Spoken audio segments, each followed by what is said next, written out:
रामचंद्र भगवान की जय। उमापति महादेव की जय। कालो काल महाकाल की जय। श्री रामचंद्र जी के जन्म उत्सव की बहुत सारी बधाई। आज आपको 9वीं कथा सुनाते हैं उमा संहिता की, ध्यान से सुने। जय श्री राम, जय माता दी। ओम नमः शिवाय। कालो काल महाकाल की जय।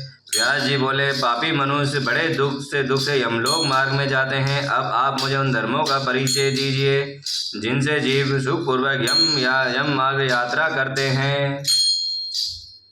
सनत कुमार जी ने कहा, मुने अपना किया हुआ शुभाशुभ कर्म बिना विचारे विवश होकर भोगना पड़ता है। अब मैं उन धर्मों का वर्णन करता हूँ जो सुख देने वाले हैं।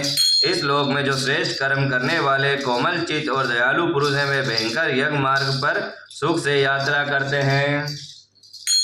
जो श्रेष्ठ ब्राह्मणों को जूता और खड़ग दान करता है, वे मनुष्य विशाल घोड़े पर सवार हो बड़े सुख से यमलोक को जाता है। छत्र दान करने से मनुष्य उस मार्ग पे उसी तरह छाता लगाकर चलते हैं जैसे जहाँ छाते वाले लोग चलते हैं।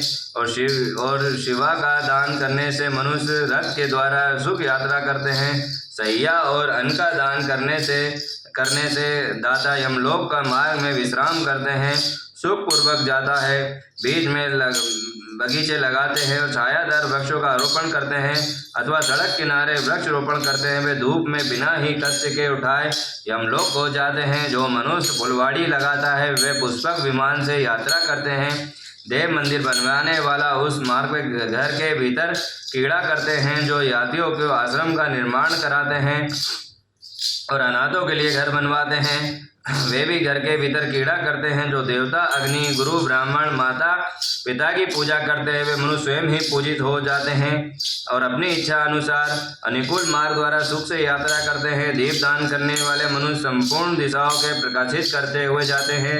गृह दान करने से दाता रोग शोक से रहित हो जा सुख पूर्वक यात्रा करता है। गुरुजनों की सेवा करने वाला मानव विश्राम करते हुए जाता है। बाजा देने वाले उसी तरह सुख से यात्रा करते हैं मानो अपने घर जा रहे हों। गोदान करने वाले लोग संपूर्ण मनोवांछित वस्तुओं से भरे पूरे मार्ग द्वारा है। मनुष्य उस मार्ग पर इस लोक में दिए हुए अन्न का पाने को ही पाता है। जो किसी को पैर धोने के लिए जल देता है, वैसे मार्ग से जाता है जहाँ जल की सुविधा हो। जो आदरणीय पुरुषों के पैरों में उपटन लगाता है, वह घोड़ों की पीठ पर यात्रा करता है। व्याजी जो पग, अभ्यंग, आरंग, दीप, अन्न, घर दान करता है, उसे पास यमराज कभी नहीं जाते। स्वर्ण और रत्न का दान करने से मनु दुर्गम संकटों स्थानों से लांघता हुआ जाता है।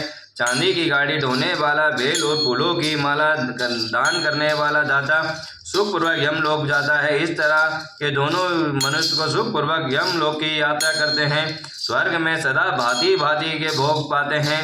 सब दोनों में आनंद दान को ही उत्तम बताया गया है, क्योंकि यहाँ तत्काल प्राप्ति प्रदान करने वाला है। मनुष्यों के लिए प्रिय लगने वाला तथा बल और बुद्धि बढ़ाने वाला मनुष्य अन्न दान के समान दूसरा कोई दान नहीं है, क्योंकि अन्न से ही प्राणी उत्पन्न होते हैं और अन्न के अभाव में मर जाते हैं।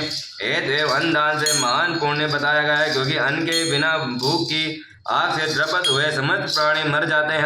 अन्न की ही सब लोगों को प्रशंसा करते हैं, क्योंकि अन्न में ही सब कुछ प्रतिष्ठित है। अन्न के समान दान ना तो हुआ है और ना ही होगा। मुने, यह संपूर्ण जगत अन्न से ही धारण किया जाता है। लोकों में अन्न के बल कारक बताया गया है, क्योंकि अन्न में ही प्राण प्रतिष्ठा है। प्राप्त हुए अन्न की कभी निंदा नहीं करें, ना किसी तरह उसे फेंके, ना ही कुत्ते को और चंडाल के लिए भी किया हुआ अन्नदान कभी नष्ट नहीं होता। जो मनुष्य थके मांदे और अपरिचित पथिक को अन्न देता है और देते समय उस समय कष्ट अनुभव नहीं करता, वह समृद्धि का भागी होता है। महामुने, जो देवता, पितरों, ब्राह्मणों, अतिथियों को अन्न से तृप्त करता है, उसे महान पुण्य फल की प्राप्ति होती है। अन्न और जल का दान शूद्र और ब्राह्मणों के लिए भी समान रूप से महत्व रखता है। इनकी इच्छा वाले पुरुष से उसका गोत्र, शाखा, स्वास्थ्य और देश नहीं पूछना चाहिए। अन्न साक्षात ब्रह्मा है, अन्न साक्षात विष्णु है और शिव है, इसलिए अन्न के समान दान दान न हुआ और न होगा। जो पहले बड़ा भारी पाप करके पीछे अन्न दान करने वाला हो जाता है, वे सब पापों से मुक्त होकर स्वर्ग लोक को जाता है। अन्न, जल, घोड़ा, गो, वस्त्र, सैया, छत्र और आसन, इन 8 वस्तुओं का दान यमलोक के लिए उत्तम माने गए हैं। इसी प्रकार दान विशेष से मनुष्य विमान पर बैठकर यमराज के नरक में जाता है। इसलिए सबको दान करना चाहिए। महामुनि जो इस प्रसंग को सुनता अथवा श्राद्ध में ब्राह्मणों से सुनता है, उसके पितरों अथवा अक्षय अन्न दान प्राप्त होता है। और मर्यादा पुरुषोत्तम सियावर रामचंद्र भगवान की उमापति महादेव की जय। कालोकाल महाकाल की उमा संहिता की आपको 9वीं कथा सुना दी। सबको नवरात्रि की बहुत बहुत बधाई हो। जो भी गलती हुई उसे क्षमा करें, सद्बुद्धि ज्ञान प्रदान करें, अच्छे रास्ते चलें और अच्छा रास्ता सभी को बताएं। जय माता दी। हर हर महादेव। कालोकाल महाकाल की जय।